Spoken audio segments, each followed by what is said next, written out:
Hi there, this is Ronnie and it's Night coming at you with a video.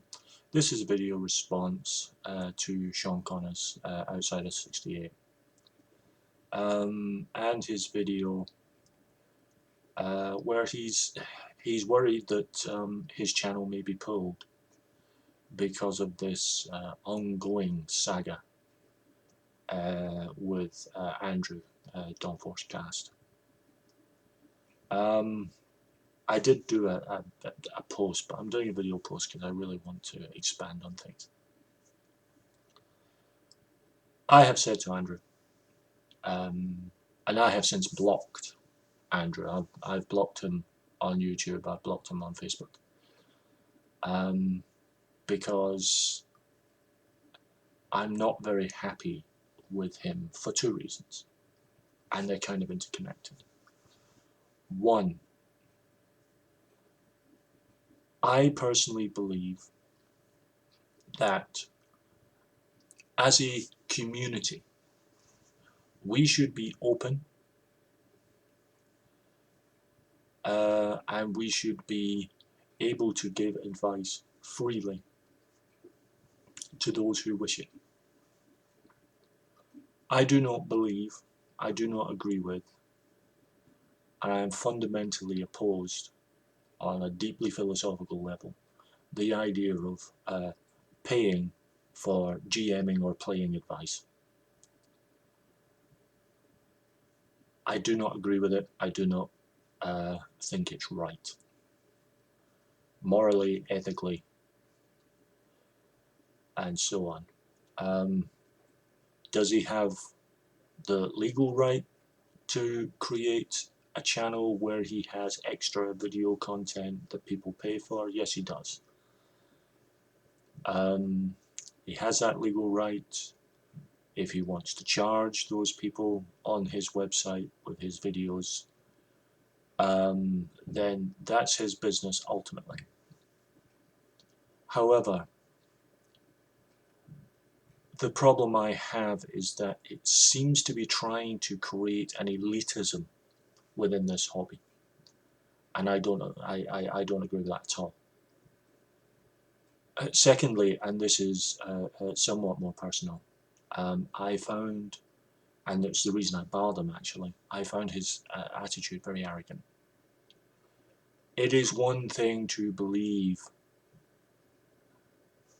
inwardly that you are someone who is a really good GM. It's one thing to have that confidence that comes from it. It's a very different thing to lord it over other people and believe that your view, perspective, ideology is so far ahead of everyone else that people should actually pay for the privilege of it. I just think that's nuts. I'm sorry, there it is. I think it's nuts. I find it deeply arrogant. And I'm offended by it. But there you go. I have not seen these emails between Sean and Andrew. I've no interest in seeing the emails between Sean and Andrew.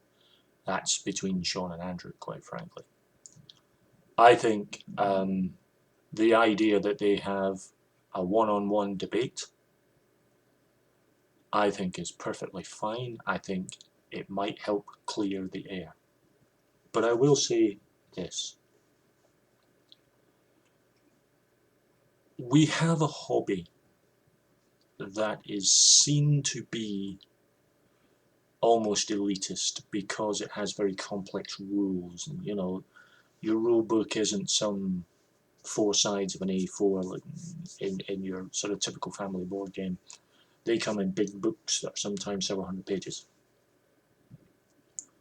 and some people can't get their head round it. Now that's not to say they are incapable of playing, it's just that when they see rule books that are 200-300 pages long, they kind of go, oh, it's obviously for big brains and all that.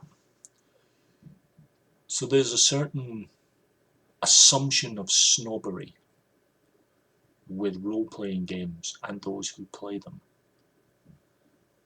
I think the fact that we tend to be quite well-spoken, in the sense that we tend to have a very enhanced vocabulary, tends to add credence to the idea that we see ourselves as elitist or snobbish.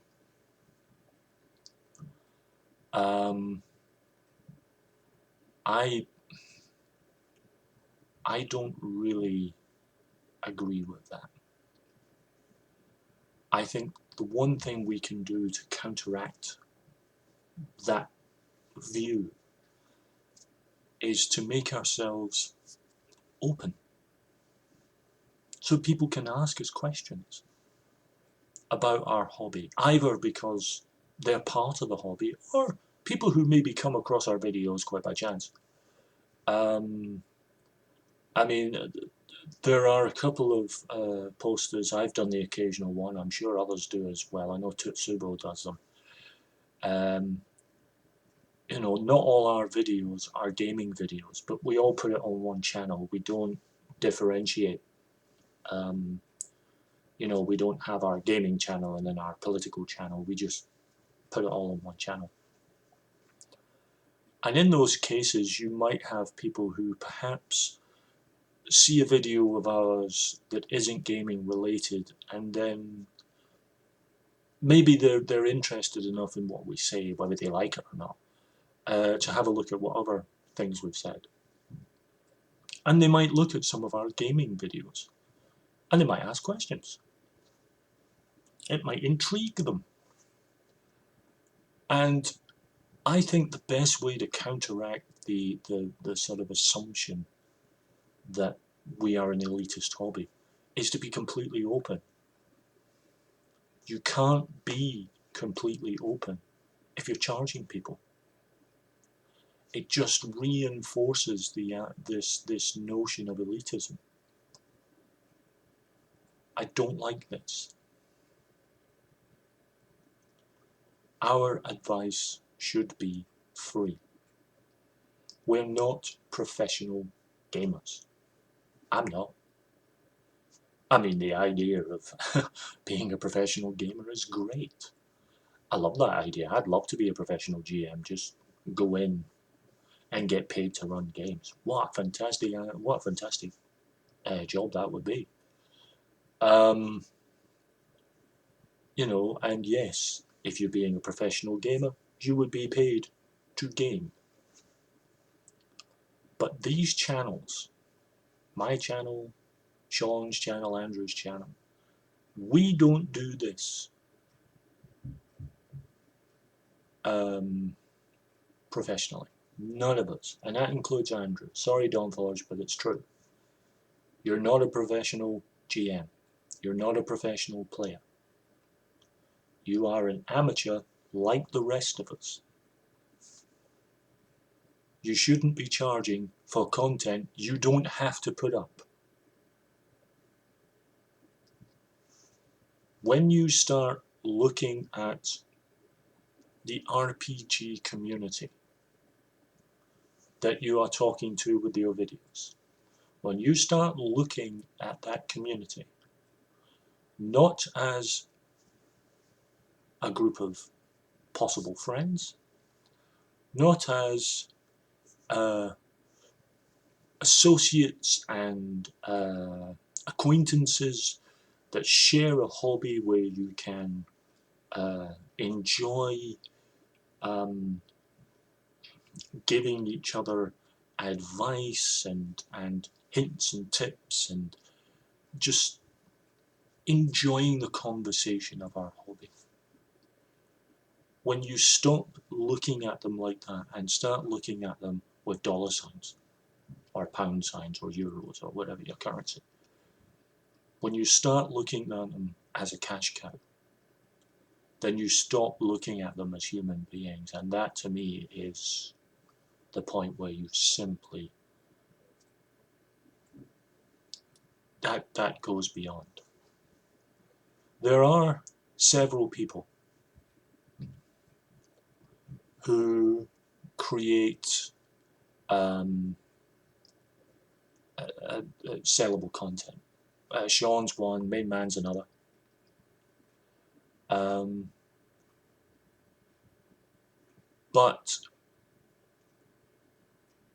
yes, they sell them.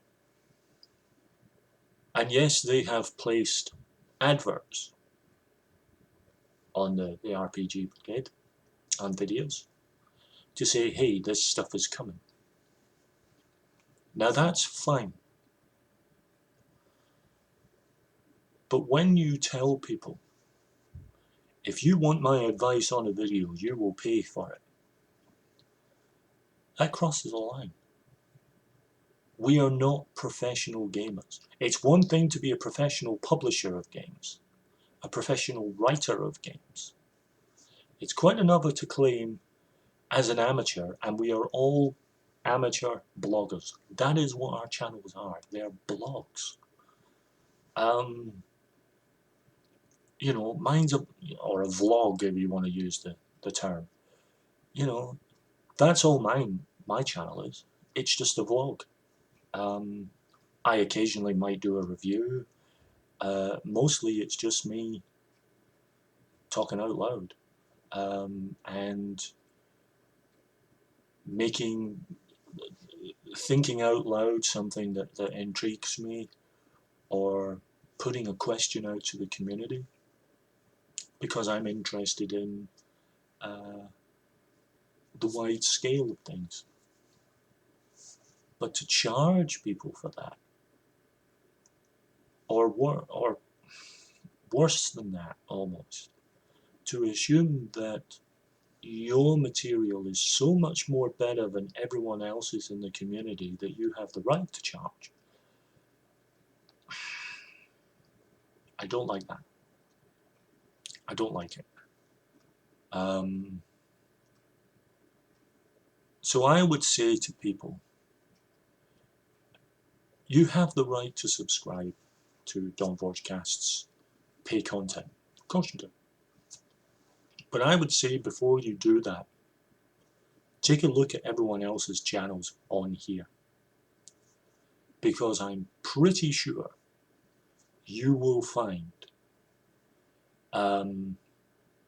advice, hints, tips, suggestions, comments, questions, conversational points of equal merit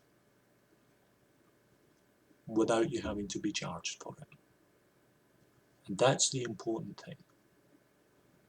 Now, I'm sure everyone could tart up a video quite happily with cool graphics and music and all the rest of it. But what's most important isn't the cool graphics and the music. It's the advice. It's the content. Not the surface, the depth. And I am absolutely convinced that when you get right down to it, the depth is there. The Main Man does a lot of great stuff. So does Tetsubo. So does Sean. So does a great many of the people here. Far too many to name. Gentleman Gamer, very much so. There's so much information out there for free that I simply do not understand why anyone would think that their information is of so much better quality that you have to pay to receive it. So that is where I have a disconnect. So I fully agree with Sean that it's a bad idea. I do hope that his channel gets to stay up because I do enjoy watching it.